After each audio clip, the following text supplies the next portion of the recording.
1 साल के अंदर if he is having regular intercourse, unprotected intercourse for 1 year और उसके बाद भी अगर बच्चा पैदा नहीं कर पा रहे हैं, तो उसको हम इनफर्टिलिटी की कैटेगरी में मानते हैं।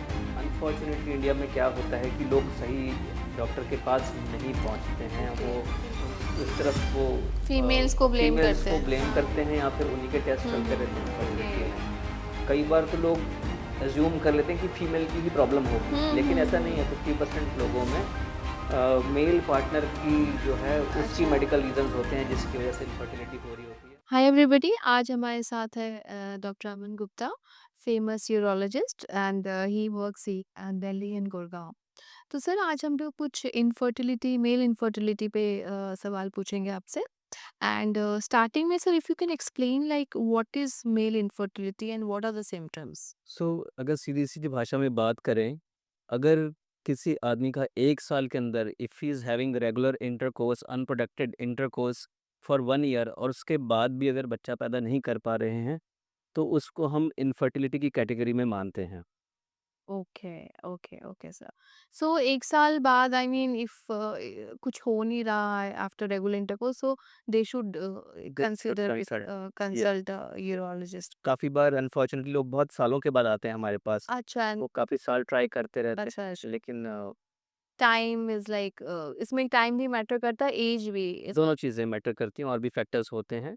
सो कई बार लोग वेट करते हैं कि शायद हो जाएगा, they are afraid to go to a doctor, right. Consult नहीं करते हैं एंड हमसे। सर कई बार लोगों को पता नहीं होता है कि किसके पास जाएँगे, I mean whom to consult for male infertility. So that's why I think ये लोग मिस आउट कर जाते हैं। जी। And sir is it is also rising and why is it so, like why this cases is running? तो पहला सवाल आपका जो है कि इस किसके डोमेन के अंदर आता है, कौन सा डॉक्टर इसको ट्रीट करते हैं। सो जो यूरोलॉजिस्ट और एंड्रोलॉजिस्ट हैं, वो इस प्रॉब्लम को ट्रीट करते हैं। अनफॉर्चुनेटली इंडिया में क्या होता है कि लोग सही डॉक्टर के पास नहीं पहुंचते हैं। वो कई बार तो हियर से मीडिया, सोशल मीडिया में पढ़ लिया, फ्रेंड से पूछ लिया, क्वैक्स के पास चले गए, है ना। सो ये जो डोमेन है, जो ट्रेन्ड लोग हैं इस चीज़ के लिए, वो यूरोलॉजिस्ट हैं, उसके अंदर भी जो एंड्रोलॉजिस्ट हैं, वो इसके लिए स्पेशलिस्ट हैं इस चीज़ को ट्रीट करने के लिए। Right sir, so urologist and andrologist के पास आपको जाना चाहिए if you are facing something like that, male infertility. Unfortunately क्या होता है, कई बार लोग गलत डॉक्टर के पास जाते हैं, क्वैक्स के पास भी चले जाते हैं। कई बार ऐसी ट्रीटमेंट्स शुरू हो जाती हैं जो इनफैक्ट ज़्यादा डैमेज करती हैं, ज़्यादा नुकसान पहुँचाती हैं। तो कई बार वो और हमारे पास कुछ अपना ज़्यादा नुकसान करके हमारे पास पहुँचते हैं, ऐसा भी होता है। Okay, and so how can we improve, fertility? I mean, men can improve fertility. एक अगर हम बात करें, आजकल जो हम ट्रेंड देख रहे हैं, इतने साल से मैं प्रैक्टिस में हूँ, पिछले 18 साल से यूरोलॉजी प्रैक्टिस में हूँ। आजकल जो हम देख रहे हैं कि ये इंसिडेंस आजकल इसका बढ़ रहा है इनफर्टिलिटी का। सो अगर हम कपल्स की बात करें, मेल इनफर्टिलिटी की बात करें, तो किसी भी केस में 50%, 30 टू 50% जो रीज़न्स होते हैं वो मेल पार्टनर की वजह से होते हैं इनफर्टिलिटी में। कई बार तो लोग अज़्यूम कर लेते हैं कि फीमेल की ही प्रॉब्लम होगी, लेकिन ऐसा नहीं है। 50% लोगों में मेल पार्टनर की जो है उसकी मेडिकल रीज़न्स होते हैं जिसकी वजह से इनफर्टिलिटी हो रही होती है। और अक्सर ऐसा होता है कि वो मेल्स एक्सेप्ट ही नहीं करती हैं इस चीज़ को। तो बिल्कुल, उस तरफ वो फीमेल्स को ब्लेम फीमेल्स करते को हैं। ब्लेम करते हैं या फिर उन्हीं के टेस्ट हुँ, चलते रहते हैं। सो ये एक अनफेयर प्रैक्टिस है। दूसरा जो देखा गया, ट्रेंड आजकल बहुत बढ़ रहा है। इसके कई फैक्टर्स हैं, स्पेशली जो मेट्रोपॉलिटन सिटी हैं जैसे दिल्ली, बॉम्बे, ये सब जो शहर हैं जहाँ पे पॉल्यूशन बहुत बढ़ रहा है। लाइफ़स्टाइल इतना स्ट्रेसफुल हो चुका है, वर्किंग आवर्स ऐसे हो चुके हैं। और उसमें क्या होता है ना कि जैसे वर्किंग आवर्स प्रोलॉन्ग्ड हो गए हैं और स्लीप साइकिल्स डिस्टर्ब हो रही हैं, नाइट शिफ्ट्स हो रही हैं। इन सब फैक्टर्स की वजह से क्या हो रहा है, एक तो लोगों के पास सेक्सुअल एक्टिविटी का टाइम नहीं बचा है। हुँ, unfortunately erectile dysfunction, sexual dysfunction भी बढ़ रहे हैं कि सेक्सुअल एक्टिविटी परफॉर्म नहीं कर पा रहे हैं। पॉल्यूशन है, जो सर्कैडियन रिदम जो बोलते हैं कि जो एक नेचर ने एक बनाया हुआ है कि रात को ही सोने का टाइम बनाया हुआ है, लोगों की नाइट शिफ्ट चल रही हैं। कहीं न कहीं उससे क्या हो रहा है, हार्मोन प्रॉब्लम्स आ जाती हैं जिसकी वजह से इनफर्टिलिटी कहीं न कहीं इफ़ेक्ट हो रही है। काफ़ी फैक्टर्स इसमें से बियॉन्ड डाउट प्रूवन नहीं हैं, लेकिन कहीं न कहीं ये कंट्रीब्यूट कर रहे हैं। इसके अलावा दूसरी जो चीज़ें हो रही हैं कि स्मोकिंग है, ड्रग अब्यूज़ है, ये सब चीज़ें बढ़ रही हैं। अल्कोहलिक एक्टिविटी बढ़ रही है, फिज़िकल इनएक्टिविटी बढ़ रही है और कहीं न कहीं जो बॉडी वेट ज़्यादा होता है जिन मेल्स का, वो एक फैक्टर एडिशनल फैक्टर है। राइट। कुछ फैक्टर्स अभी प्रूवन नहीं है, जैसे कि जो लोग कई लोग अपने थाइज़ के ऊपर लैपटॉप रख के जो काम कर रहे होते हैं, अच्छा, उससे भी है ना? उससे क्या होता है, हीट ज़्यादा बढ़ती है। कहीं न कहीं ये चीज़ें डैमेज कर रही हैं। ये प्रूवन नहीं है, लेकिन फैक्टर्स हो सकते हैं। फैक्टर्स हो सकते हैं। दूसरा एक जो स्टडी की गई थी, प्रोलॉन्ग्ड साइक्लिंग, जो लंबे टाइम पे साइक्लिंग करते हैं, क्या उससे कुछ प्रॉब्लम्स हैं? कुछ स्टडीज़ आई कि उससे भी कुछ लोगों को प्रॉब्लम हो रही है। अभी तक प्रूवन नहीं है, लेकिन ये फैक्टर्स ये फैक्टर हो बत सकते हैं। फिर इसके अलावा आजकल बहुत सारे हमारे पास आते हैं, जिम गोअर्स आते हैं। कहीं न कहीं उसके अंदर कुछ लोग अपने जो है फ़ास्ट बॉडी बिल्डिंग के चक्कर में स्टेरॉइड्स पे आ जाते हैं। स्टेरॉइड। उनको ये पता ही नहीं होता कि वो इंजेक्शंस लगा रहे हैं, हार्मोन्स दे रहे हैं 50 किस्म के, उससे उनको क्या नुकसान हो रहा है। कहीं न कहीं उनके वो जो है स्पर्म प्रोडक्शन है वो डैमेज हो जाती है। बाय द टाइम उनको रियलाइज़ होता है तब तक तो लेट हो लेट हो चुका होता है। राइट। लेकिन उस टाइम उनको लालच होता है कि हमें रातों रात बॉडी बिल्डर बनना हाँ, एंड है ना? And they and up doing more harm then. बिल्कुल सर, क्वैक्स की बात और नॉन मेडिकल लोगों की बातें सुन के पीपल टेक सच स्टेप्स और उससे फिर ये सब प्रॉब्लम्स फेस करते हैं लाइफ में। एंड सर, एक और चीज़ मैं जानना चाहूँगी कि कैसे हाउ टू डायग्नाइज इनफर्टिलिटी और या सो अगर सिम्पटम्स की बात करें तो सिम्पटम्स अक्सर कुछ स्पेसिफिक सिम्पटम्स नहीं होते हैं, लेकिन क्या होता है, कई लोगों को पता चलता है कि उनके जो टेस्टिस का साइज़ है वो कम हो रहा है, अक्सर कोई ना कोई हार्मोनल प्रॉब्लम्स होती हैं। फिर दूसरा होता है कि सीमन की आउटपुट कम हो रही है, ठीक है? सेकेंडली ऐसा हो सकता है कई लोगों को इरेक्शंस की प्रॉब्लम हो रही है, इंटीमेसी नहीं कर पा रहे हैं। तो ये सब चीज़ें जो हैं कहीं न कहीं वो इनफर्टिलिटी का कारण बनेंगी। फिर कुछ लोगों की पास्ट हिस्ट्री होती है कि पहले कोई ऐसी बीमारी हुई हो लंबी, या कोई टेस्टिस के एरिया में कोई सर्जरी हुई है। जैसे एक कंडीशन है टेस्टिकुलर टॉर्जन, अक्सर वो बच्चों में होता है, टेस्टिस ट्विस्ट हो जाती हैं और डैमेज हो जाती हैं। ऐसी कोई हिस्ट्री है, दोनों साइड में हर्निया का ऑपरेशन हुआ हुआ है, कोई रेडियोथेरेपी मिली हुई है उस एरिया में, कोई कीमोथेरेपी हुई है। सो ये सारे कारण हो सकते हैं कि किसी को इनफर्टिलिटी हुई हो।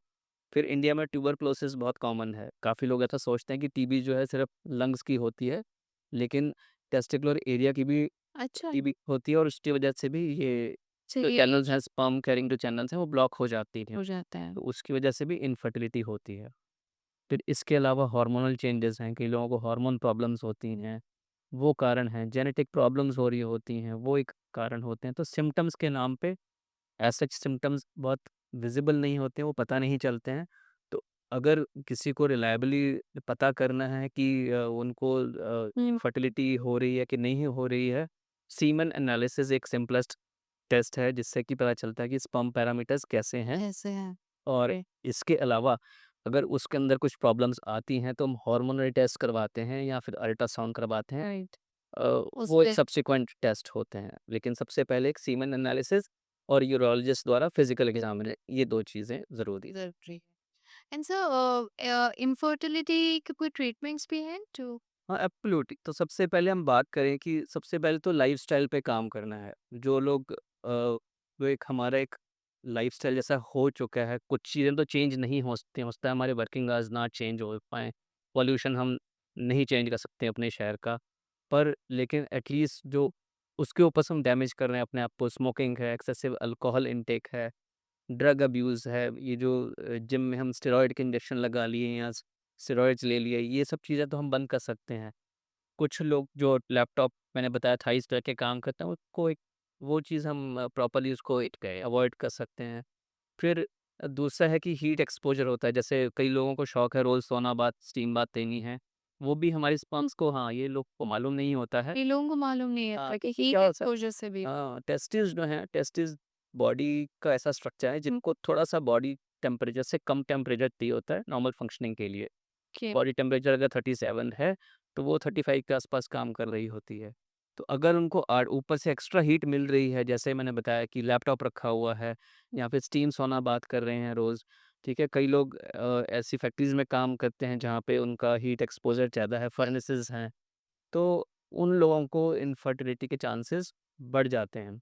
दूसरा जो है अपना जो हेल्दी लाइफ़स्टाइल रखें, खाने-पीने का ध्यान रखें, प्रोसेस्ड फूड कम करें और एक आइडियल बॉडी वेट मेंटेन करें, मॉडरेट एटलीस्ट एक एक्सरसाइज हम शुरू And कर सकते regular. हैं सुबह का। आई नो कि सबका बिज़ी शेड्यूल है, लेकिन हेल्थ में इन्वेस्ट तो करना ही पड़ेगा। और sir can someone with zero sperm also father a child? Absolutely आजकल क्या हो गया कि बहुत सारी ट्रीटमेंट्स आ गई हैं। हुँ। मान लीजिए किसी का ज़ीरो स्पर्म है, तो इसके 2 कारण हो सकते हैं।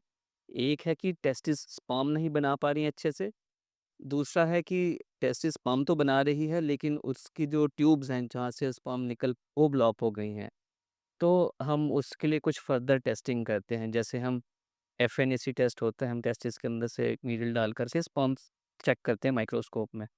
अगर उसके अंदर कुछ स्पर्म्स बन रहे हैं, दैट मीन्स चैनल्स ब्लॉक्ड हैं। तो उसमें क्या करते हैं कि चैनल्स को रिपेयर किया जा सकता है।